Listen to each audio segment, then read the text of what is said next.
Shalom. All praise, glory, and honor to Yahweh Bahashem, Yahweh Shai Bahashem, Ruach Kodash. Double honors to my elders and apostles at Great Millstone. Peace, safety, much love, blessing to the Akim across the four corners of the earth that are pushing out this truth in truth and sincerity. Want to say shalom to you, brothers. I'm the brother from the GMS Atlanta Church, back with another lesson through the Spirit. Lord willing, this lesson be edifying to an elect member or two. Just gonna get straight into the lesson. This is John chapter 15 and verse 5. It says, I am the vine, ye are the branches. And this is Yahweh Shai speaking. Okay. It says, I am the vine, ye are the branches. He that abideth in me, and I in him, the same bringeth forth much fruit. For without me, ye can do nothing.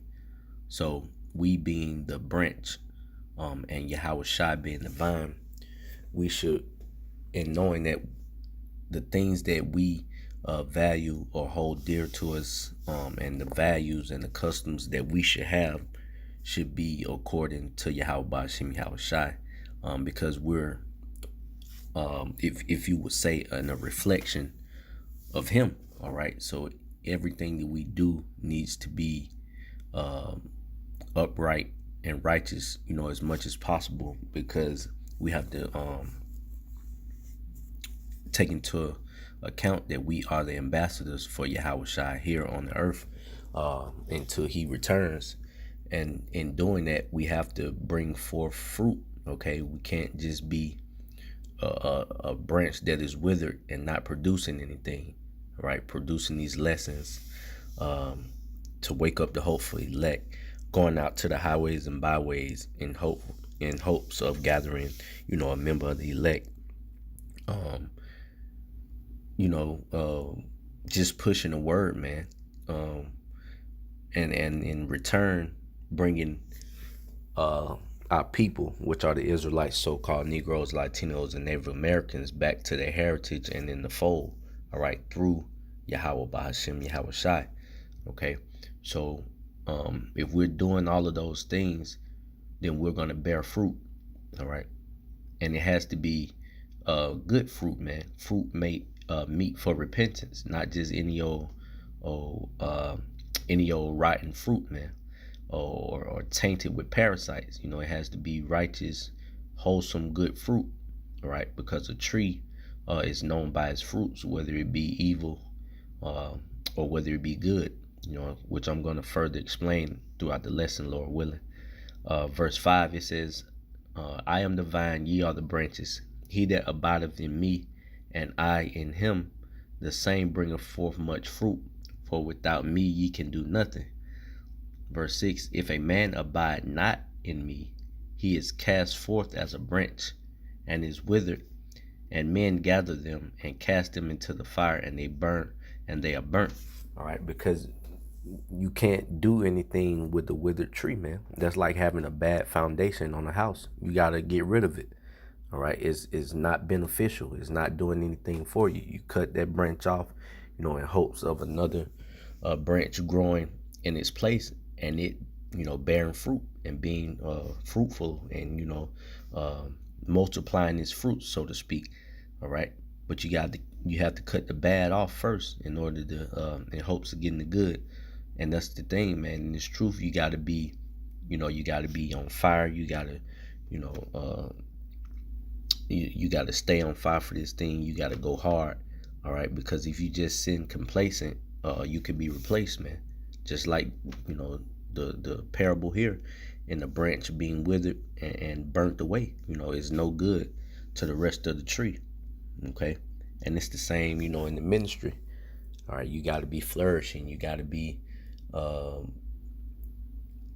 putting in the work, basically, man. You can't be standing stagnant, all right? Because, idle mind, they say an idle mind is the devil's playground, or idle hands or do much wicked, roughly paraphrasing. So standing idle is a bad thing, man. You got to be reproducing, man. All right. From now, I'm going to go to the book of Matthew, the 3rd chapter, and verse 10. It says, and now also the axe is laid unto the root of the trees. Therefore, every tree which bringeth not forth good fruit is hewed down and cast into the fire. Okay? Now, in these type of lessons, speaking personally to myself, before anybody, knowing these scriptures is what keeps that fire burning, inside of you, and making you want to push, because you don't want to be that tree that is hewn down, man. All right, you don't want to be that lukewarm guy. You neither hot nor cold, and the Lord spew you out of His mouth. That's basically one and the same with the parable that is speaking here of the branch that is withered. It's cut down and burned. It's hewn down with the axe. All right, everything associated with this parable you don't want to be, man. All right, unless it's bearing good fruit. You don't want to be the branch that bear unholy or ungodly fruit, man. Okay, so jumping back to John the 15th chapter,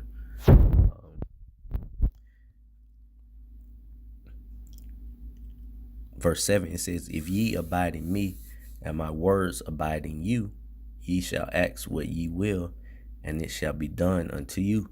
So if you feel that you're not producing enough, or you're not in the right spirit of pushing the name and in hopes of bringing in the elect, and you have to ask the Lord, man, to put the spirit on you and keep that fire burning. All right, so you can do so. And not just any old fruit, man. I'll reiterate that. Just slapping shit together in hopes that the Lord is going to accept it. No, man, it has to be the best. All right, it has to be nice, ripe, bright colored fruit. None you got. The Lord don't want anything you got worms coming out of it. Half of the fruit's rotten. Is infested with parasites. No, man, the Lord wants that good fruit, man. All right, this is Matthew chapter 12 and verse 33. It says, either make the tree good and its fruits good, or else make the tree corrupt and its fruit corrupt, for the tree is known by its fruit. So whatever type of fruit you're producing, whether it be good or bad, is a reflection on you, as a servant of Yahweh Shem Yahushai, and no one else is to blame, man. All right. So, hey, man, just a quick lesson I wanted to go into. Lord willing, it was edifying, giving all praise, glory, and honor to Yahweh Bahashem Yahushai Bahashem Rachak. Double honors to my elders and apostles at Great Millstone. Peace, safety, much love and blessing to the Akim across the four corners of the earth, pushing out this truth and in sincerity. Shalom.